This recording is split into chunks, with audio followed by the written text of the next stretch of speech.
नमस्कार, मैं स्वर्णभूमि सरोज शर्मा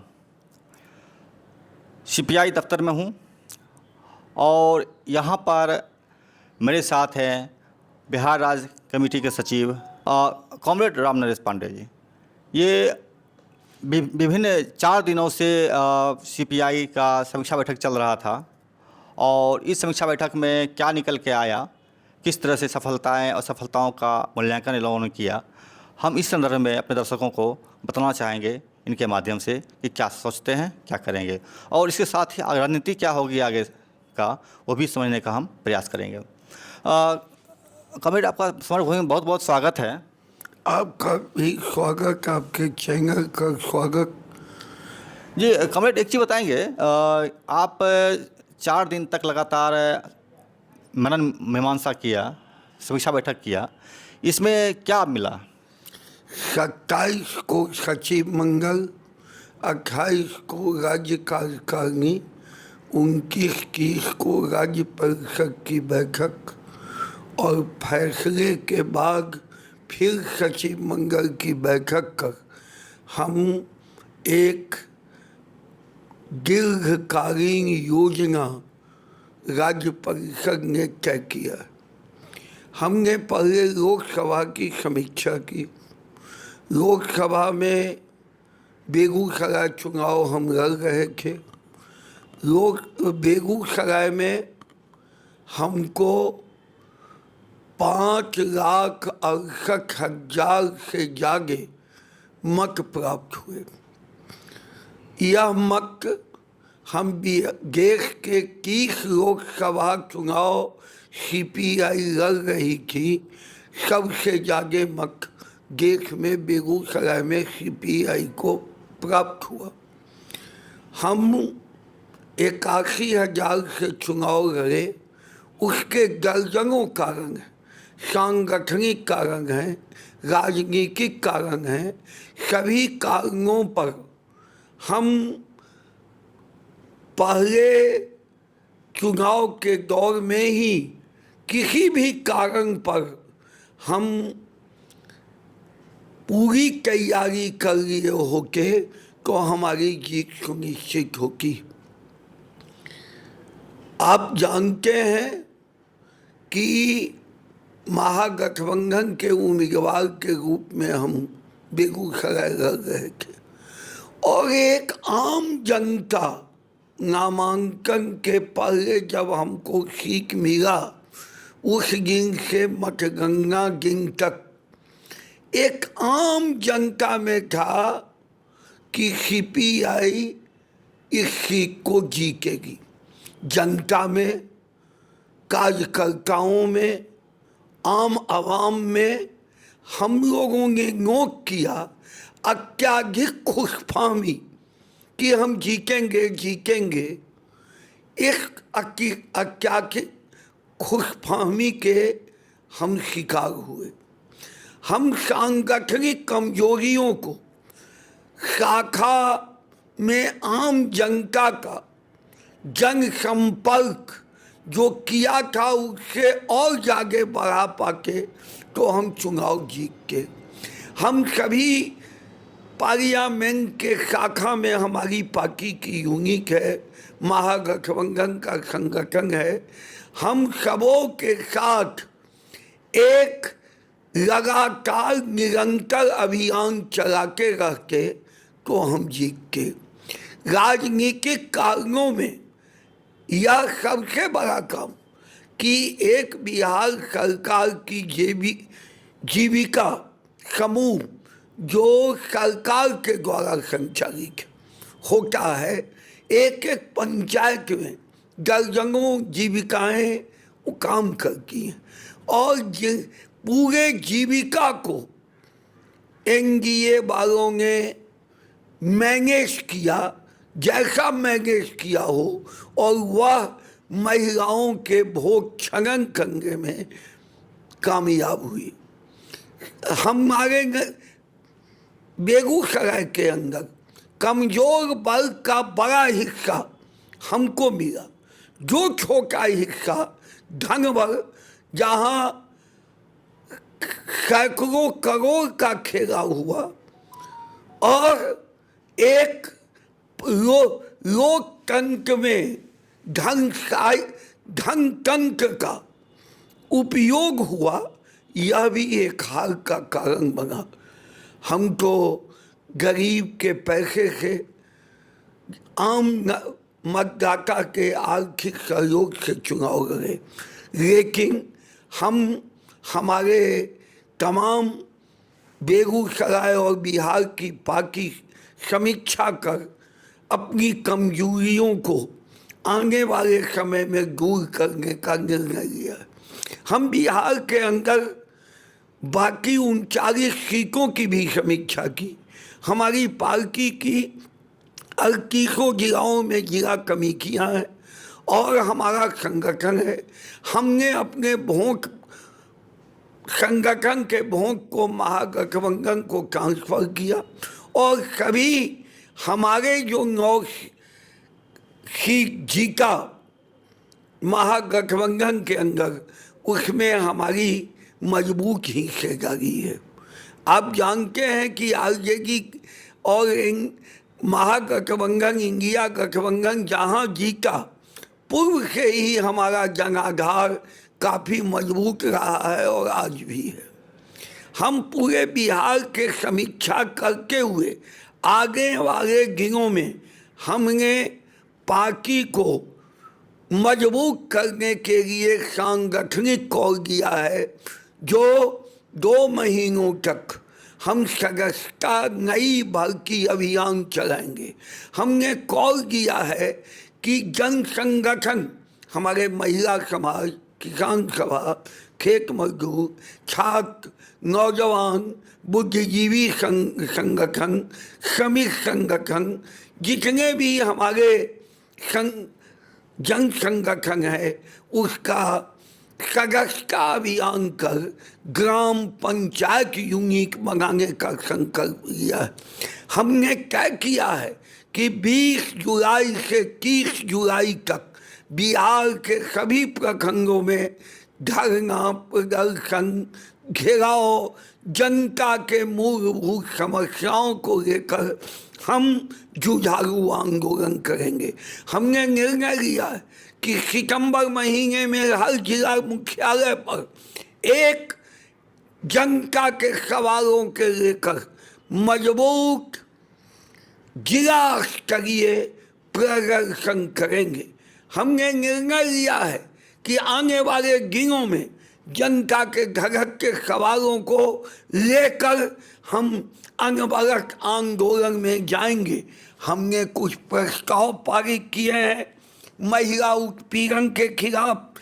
सहारा इंडिया में हम लोगों के द्वारा जो जमा करोड़ों रुपये की वापसी का नवगठित नगर निकायों में शामिल की गई ग्राम पंचायतों में वांछित सुविधाएं मुहैया कराने का, नीक यूसी प्रश्न पत्र घोटाले के विरुद्ध आंदोलन करने का, मनरेगा में 200 दिन सालाना कार्य दिवस और 600 रुपया प्रतिदिन मजदूरी मांगने का, राशन कार्ड को आधार कार्ड से जोड़ने की तिथि बढ़ाने और उसमें व्याप्त भ्रष्टाचार को रोकने का, राज्य में बढ़ रहे अपराध एवं कानून व्यवस्था में निरंतर आ रही गिरावट पर संघर्ष करने का और सरकार को सचेत करने का। पार्टी के शेखपुरा जिला मंत्री पर प्रभात पांडे पर कातिलाना हमले की निंदा करते हुए उसकी सुरक्षा की मांग की है। गरीब एवं बीपीएल परिवारों को बिजली कनेक्शन गर्मी के महीने में काटे जा रहा है, उसके विरोध आंदोलन और सभी काटे हुए को पुनः बिजली कनेक्शन देने का हमने सरकार से मांग की है।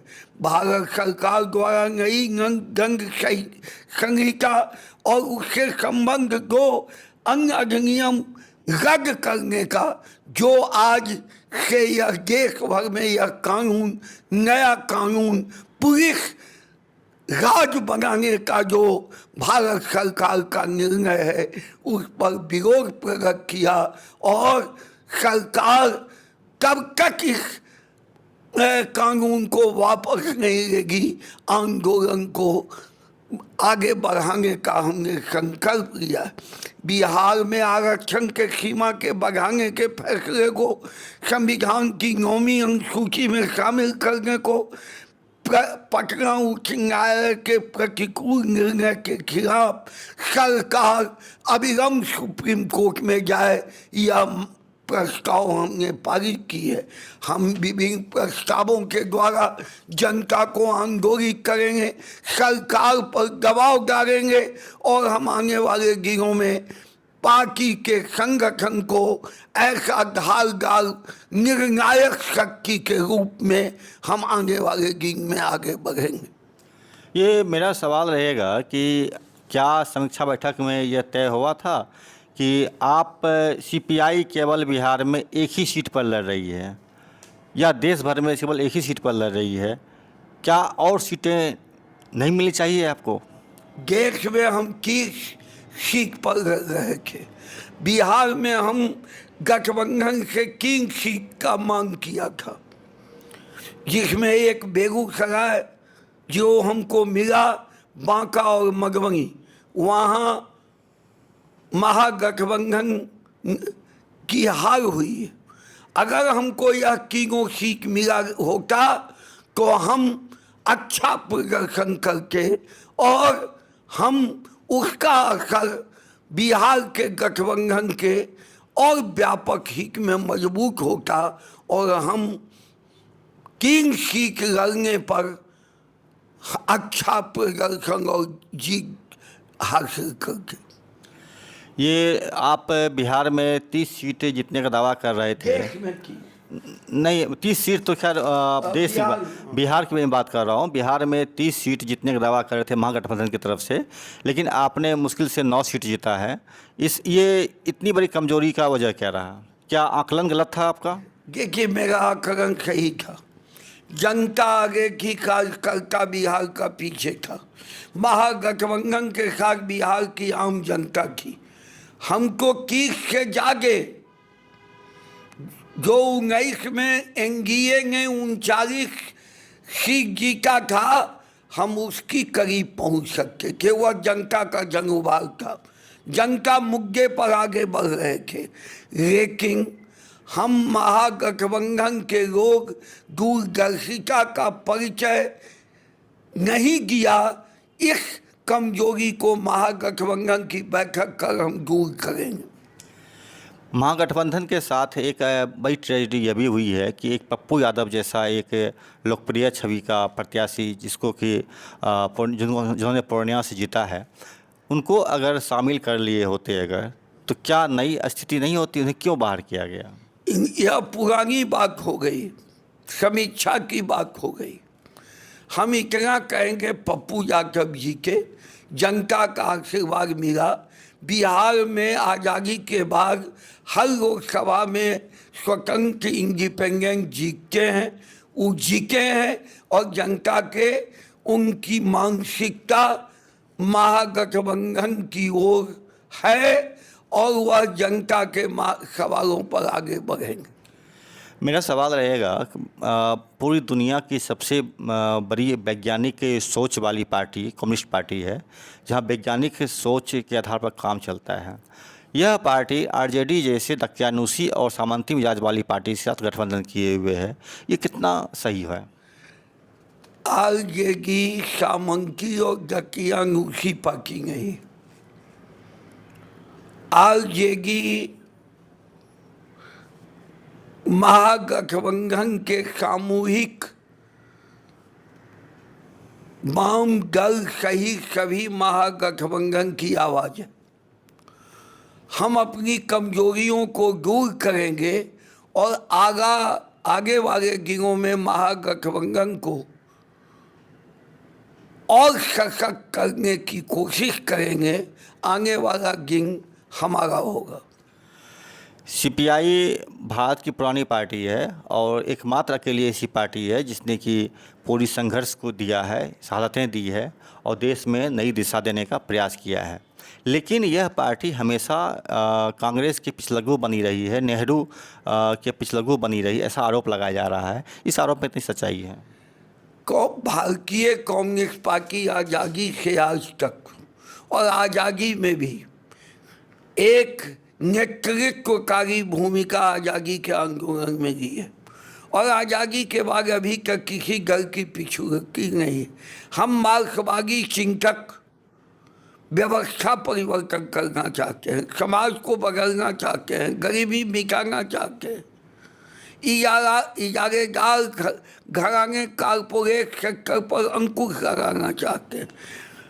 हम देश के अंदर भाईचारा स्थापित करना चाहते हैं, बेरोजगारों को काम देना चाहते हैं, महंगी को लगाम लगाना चाहते हैं, समाज के आम जनगण के दुख सुख में साझी बनकर उसके कष्टों को दूर करना चाहते हैं।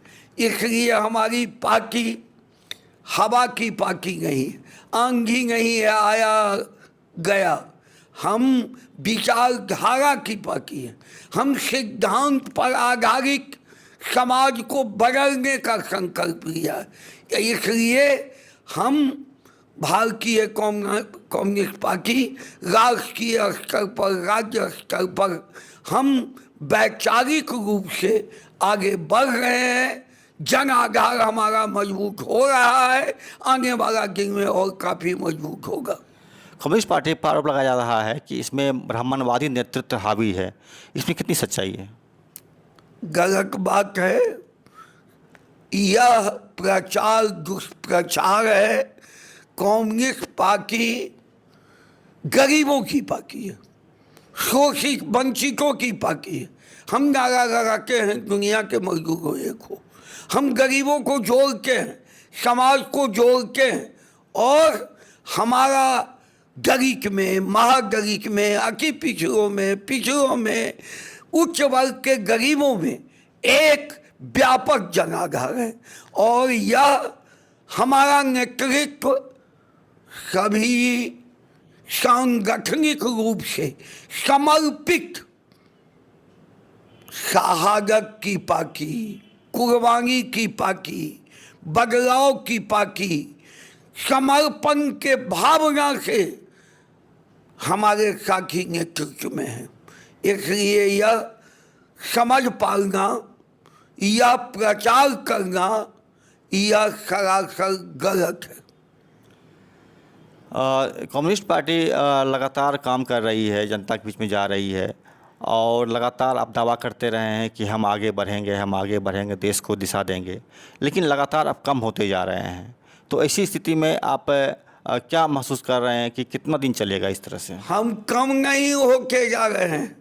हम जनतंत्रीय लोकतंत्र पर विश्वास करके संसदीय जनतंत्र में आज़ादी के बाद से, लेकिन जनता का स्ट्राइकिंग कैपेसिटी, मजदूरों का, किसानों का, नौजवानों का, बुद्धिजीवियों का, कर्मचारियों का, श्रमिक संगठनों का इतना मजबूत है कि हम 24 घंटा के अंदर देश के अंदर एक आंदोलनात्मक चिंगारी का आह्वान करने पर जनता के हित में पूरा देश का बहुमत जनता हमारे आंदोलन के समर्थन में खड़ा होता। 24 का चुनाव कितना चुनौतीपूर्ण था आपके लिए?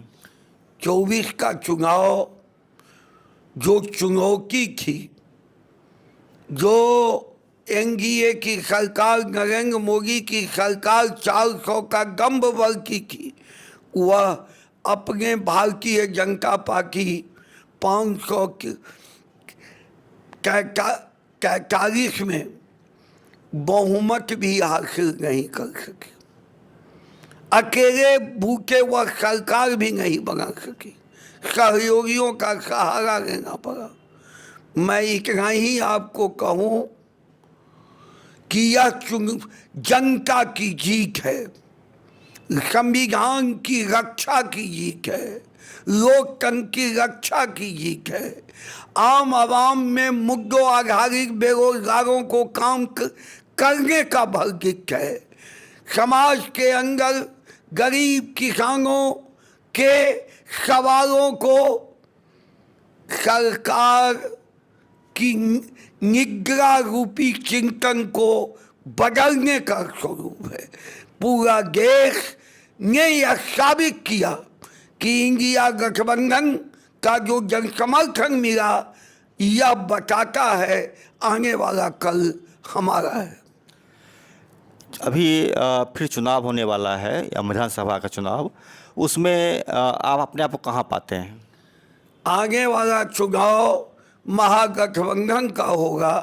अपार बहुमत से इस सत्ता को हम बदलेंगे और बिहार में महागठबंधन इंडिया गठबंधन की सरकार बनेगी। ये अभी लगातार बिहार में पुल गिर रहा है, आज 10 दिन में 5 पुल ढह गए, इसको आप किस रूप में देखते हैं? यह बहुत निंदा का विषय है, चिंता का विषय है।